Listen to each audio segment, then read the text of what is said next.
It's Monday morning and it's raining again. But we shouldn't really complain. The weekend was fine and managed to get out and do lots of interesting things around the property. Had the farrier in, got the horses' hooves trimmed. So I suppose everybody's happy, except for me when I had to get up and come to work this morning. And I thought, oh dear, why is this sense of doom and gloom? Well, I really can't be sure. I got some nice chocolates from a PhD student who went through their confirmation of enrolment on Friday and they're happy. Went to the Business Awards in Rotorua on Friday evening and they had a great vegetarian meal, so I shouldn't complain about that. The awards themselves were fairly good. Nice low-key event, but very celebratory of what they were achieving in Rotorua. And when you think about regional cities in New Zealand, they are in for a reasonably difficult time as we see the concentration of economic activity move towards Auckland so that it can be a truly international sized city with air links, with port links, and really compete on the global stage. What happens to our regional cities?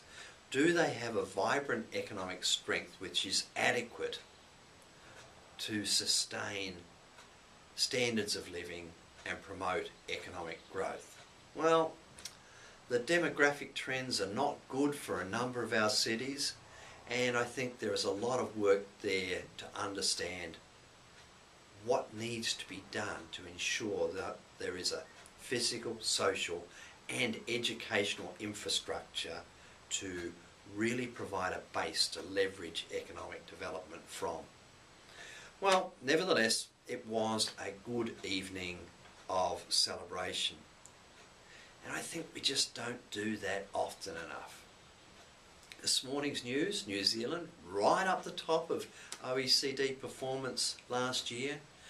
But the 6 main news items were about problems.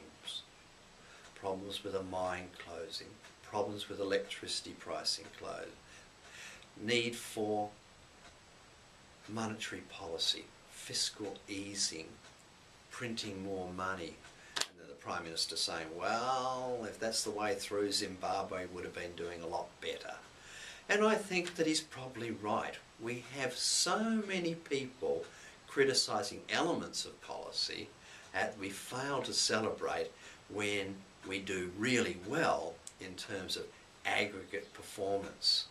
We need to be a vibrant and strong nation that puts our best foot forward, whether it's sending our Prime Minister to Hollywood to say how good our movie industry is with Lord of the Rings and The Hobbits and other great movies that have been produced here, rather than, oh, that's probably a waste of money, and if we don't spend the money on that, we could have done this. We really need to be going forward and actually celebrating great successes, great opportunities, and looking for ways in which we can capitalise on everything that we've got.